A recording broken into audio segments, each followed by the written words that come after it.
नमस्कार दोस्तों, स्वागत है आपका हमारे चैनल ज्ञान लो में। आज हम सॉल्व करेंगे question 1 and 2 of class 9 math NCERT solution कर रहे हैं एक्सरसाइज 1.3। तो पहला क्वेश्चन लेते हैं।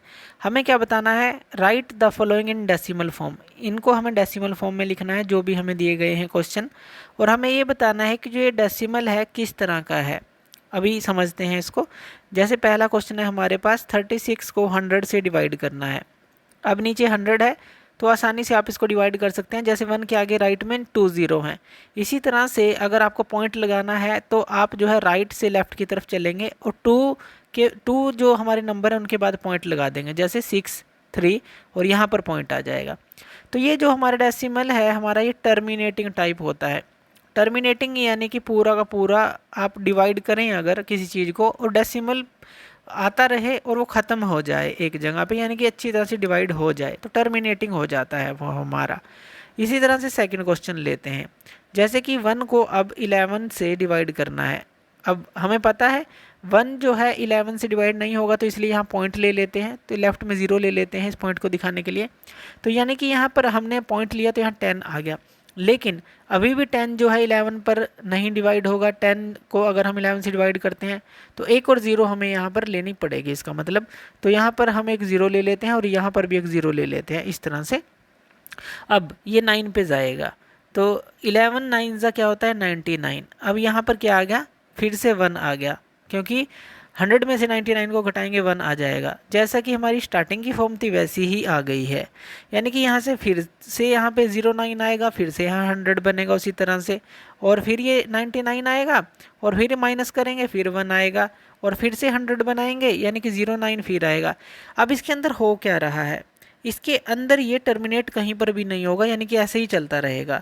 आप इसको नॉन टर्मिनेटिंग और रिपीटिंग कहेंगे। और इसको लिखेंगे कैसे, आप इसको ऐसे लिखेंगे, 0.09 आ रहा है ना बार बार, तो 09 के ऊपर इस तरह की एक बार हम लगा देंगे, और इस बार का मतलब है कि ये रिपीटिंग है। यहाँ पर नॉन टर्मिनेटिंग लिख देंगे कि ये टर्मिनेट कहीं पर भी नहीं होता, एंड हम इसको लिखेंगे कि ये रिपीट हो रहा है, तो इसको हम रिपीटिंग कहेंगे कि ये कहीं पर पूरा डिवाइड भी नहीं होगा और ये रिपीट होता रहेगा जो 09 है बार बार, तो इसलिए 0.09 के ऊपर हमने बार लगा दी। ये आप समझ गए होंगे। थर्ड क्वेश्चन लेते हैं। पहले तो थर्ड क्वेश्चन को थोड़ा सा यहीं पे सॉल्व कर लेते हैं। यहाँ पर 8 को 4 से मल्टीप्लाई करेंगे 32, और 1 उसमें ऐड करेंगे 33/8, आप इसको लिख सकते हैं इसको। अब 33 को 8 से डिवाइड करना है, तो 3 को 8 से, तो 8 से डिवाइड करेंगे, 8 4 जा 32 आ जाएगा। 32 को जब माइनस करेंगे 33 से यहाँ 1 आ जाएगा। अब 1 तो 8 पे जाएगा नहीं, तो पॉइंट आ जाएगा, यानी कि यहाँ 10 4 1 जा 8 1 जा 8 आ जाएगा। यहाँ पर माइनस करेंगे 2 आएगा और एक 0 ले लेंगे, फिर 8 2 जा 16 आएगा, फिर यहाँ पर 4 बनेगा, और फिर से यहाँ एक 0 ले लेंगे, 8 5 जा 40, यानी कि इस तरह से कट आउट हो जाएगा। यानी कि ये जो है हमारे पास, अगर हम इसकी बात करें, ये हमारे पास पूरा कंप्लीट जो है आंसर आ जाता है। यानी कि जो इस तरह के क्वेश्चन है हमारे टर्मिनेटिंग क्वेश्चन है, आंसर अगर हम देखें तो ये हमारा हो जाएगा टर्मिनेटिंग, यानी कि फुली ये डिवाइड हो गया है। टर्मिनेटिंग डेसिमल इसको बोलेंगे, ये टर्मिनेटिंग हो गया। तो ये आपको समझ आ गया। इसी तरह से नेक्स्ट क्वेश्चन ले लेते हैं। अब हमें 3 को 13 से डिवाइड करना है। 3 को 13 से चलिए डिवाइड करते हैं फोर्थ क्वेश्चन के अंदर। 3 को 13 से यही करना है। अब हमें पता है कि 3 जो है 13 पे नहीं जाएगा, तो पहले तो हम यहाँ पॉइंट ले लेते हैं, लेफ्ट में 0 ले लेते हैं, और यहाँ पर पॉइंट ले लिया, यानी कि यहाँ 0 आ गया। अब 13 2 जा 26 होगा, तो ये क्या आ जाएगा 4 आ जाएगा नीचे, और इसके आगे एक 0 ले लेंगे। 13 3 जा ये क्या होगा 39। अब यहाँ फिर 1 आ गया, अब इसके आगे भी हम एक 0 ले लेंगे, लेकिन फिर भी ये 13 पर नहीं जाएगा, यानी कि यहाँ पर एक और 0 हमें लेनी पड़ेगी, तो यहाँ पर ये 100 बन गया। अब 100 यानी कि 13 7 जा 91 हो जाएगा। अब 100 में से 91 को घटाएंगे तो ये हमारा कितना आ जाएगा 9 आ जाएगा। अब यहाँ पर 9 है, तो यहाँ फिर एक 0 ले लेंगे, और फिर जो है 13 से इसको डिवाइड करेंगे। अब 13 6 जा जब हम इसको करेंगे तो ये आ जाएगा 78। अब 90 में से 78 को घटाएंगे, वो आ जाएगा 12। अब अगर देखें तो 12 भी नहीं जाएगा, तो यहाँ 0 लेंगे हम एक और यहाँ पर हम करेंगे अब इसको 13 9 जा, तो ये आ जाएगा 117। अब फिर से इसको माइनस करेंगे तो ये आ गया 3। अब देखिए ये तो स्टार्टिंग वाली फॉर्म बन गई, यानी कि 3 को हम 13 से डिवाइड कर रहे थे, यानी कि फिर से जो है सेम जो है ये चीज़ रिपीट होगी हमारी। तो इसी तरह से हम कह सकते हैं कि ये जो है इसका आंसर रहेगा, और ये हमारा इस तरह से टर्मिनेटिंग नहीं है और रिपीट होगी ये पूरी की पूरी यूनिट 2 3 0 7 6 9, क्योंकि यहाँ दोबारा से हमें अब 13 से डिवाइड करना पड़ेगा 3 को। तो अब देखिए ये वही स्टार्टिंग वाली पोजीशन हो गई, तो ये रिपीट होना ही होना है। तो इस तरह से ये इसका आंसर आएगा। नेक्स्ट ले लेते हैं फिफ्थ के अंदर हमें क्या करना है, 2 को 11 से डिवाइड करना है। तो चलिए 2 को 11 से डिवाइड करते हैं। फिफ्थ क्वेश्चन में 2 को 11 से डिवाइड करना है। अब हमें पता है कि 2 11 से डिवाइड होगा नहीं पहले तो यहाँ पॉइंट ले लेते हैं और यहाँ पर एक 0 आ जाएगी। अब यहाँ पर ये 11 1 ज़ा 11 आएगा, तो यहाँ पर आ गया, जब माइनस करेंगे 9 आ जाएगा। अब 9 के आगे 0, यानी कि अब 8 पे करेंगे आप मल्टीप्लाई, 88 आ गया। यहाँ पर जब माइनस करेंगे तो ये आ जाएगा 2, और यहाँ पर फिर से वही कंडीशन बन गई, यानी कि आपको करना क्या था, 2 को 11 से डिवाइड करना था, लेकिन यहाँ फिर 2 आ गया, फिर से 11 से करना है, यानी कि यहाँ पर ये यूनिट जो है दोबारा रिपीट होगी। अब पॉइंट जो है 18 है, 18। अब ये नॉन टर्मिनेटिंग रहेगा और रिपीटिंग रहेगा, तो इस तरह से ये आंसर रहेगा। ये भी आप समझ गए। यहाँ पर लिख लेते हैं और 400 को हम यहाँ पर लिख लेते हैं। अब देखिए पहले हमें पता है ये नहीं जाएगा, 329 छोटा है, तो यहाँ पॉइंट आ जाएगा लेफ्ट में 0। अब यहाँ पर एक 0 आ जाएगी, तो हम जो है 8 पे इसको करेंगे, तो यहाँ पर ही आ जाएगा हमारा 3200, ये आ जाएगा। अब जब माइनस करेंगे तो यहाँ 90 आ जाएगा। अब इसके आगे एक 0 लेंगे, फिर 2 करेंगे, 400 2 ज़ा 800 आ जाएगा। माइनस करेंगे ये कितना आ जाएगा, 100 आ जाएगा। अब एक और 0 हमें इसके आगे लेनी पड़ेगी, और उसके बाद फिर से डिवाइड करेंगे।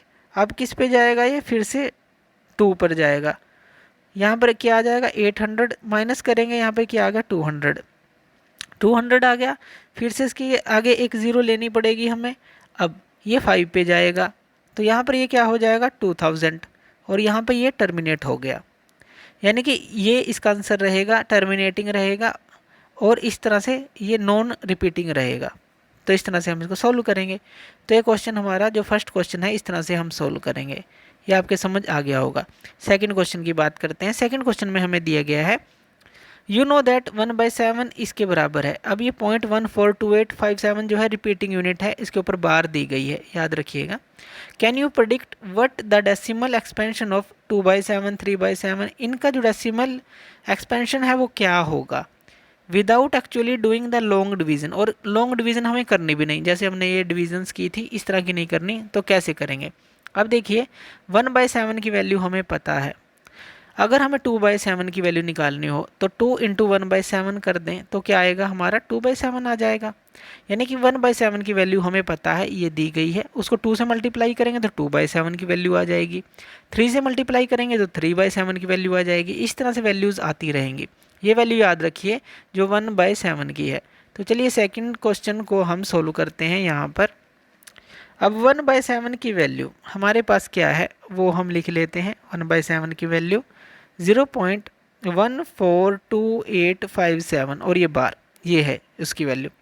2/7 की निकालनी है, तो हम क्या करेंगे, 2 × 1/7 कर देंगे, यानी कि 2 को इससे मल्टीप्लाई कर देंगे, 0.142857 इससे मल्टीप्लाई कर देंगे। तो यहाँ पर हमारा क्या आ जाएगा, जब हम इसको मल्टीप्लाई करेंगे तो ये आ जाएगा हमारे पास 0.42, अगर हम इसको मल्टीप्लाई करते हैं, सॉरी 0 पॉइंट यहाँ पर 14 है, 0.285714, ये आ जाएगा। 3/7 निकालते हैं, यानी कि 3 × 1/7, बस मल्टीप्लाई करना है 2 से। अब यहाँ पर 3 से कर देंगे, ये रिपीटिंग यूनिट है, ये याद रखिएगा। तो यहाँ पर भी बार आएगी, 0.142857 है, इसको 3 से मल्टीप्लाई कर देंगे। अब 3 से मल्टीप्लाई करेंगे तो ये क्या आ जाएगा, 0.428571, ये आ जाएगा। अब मल्टीप्लाई करके देखेंगे जब, ये आ जाएगा। उसके बाद 4/7 करना है, तो 4 × 1/7 कर देंगे, यानी कि 4 को मल्टीप्लाई करेंगे 0.142857 से, इससे मल्टीप्लाई कर देंगे। तो जब आप इससे मल्टीप्लाई करेंगे तो आपके पास ये क्या आ जाएगा 0.571428। इस तरह से लगभग ये आंसर आपके पास आएगा। इसी तरह से आपको 5/7 को निकालना है। 5 इंटू 1/7 यानी कि 5 इंटू 0.142857, इससे मल्टीप्लाई करेंगे और ये आपके पास क्या आ जाएगा 0.714285। ये कैलकुलेशन आपको करनी है। उसके बाद 6/7 को भी ऐसे ही निकालेंगे, यानी कि 6 इंटू 1/7, 6 इंटू 0.142857। अब जब आप इसको मल्टीप्लाई करेंगे 6 के साथ इस पूरी टर्म को, 0.857142, ये वैल्यू आपके पास आ जाएगी। लगभग कैलकुलेशन आप कर लीजिएगा, इस तरह से आपके आंसर आ जाएंगे। तो इस तरह से दोनों क्वेश्चन जो हैं हम सोल्व करेंगे एक्सरसाइज 1.3 के। तो ये आपको समझ आ गया होगा। तो थैंक यू वीडियो देखने के लिए, और इसी तरह की वीडियोज़ के लिए आप हमारे चैनल ज्ञान लो पे हमें सब्सक्राइब कर सकते हैं। धन्यवाद।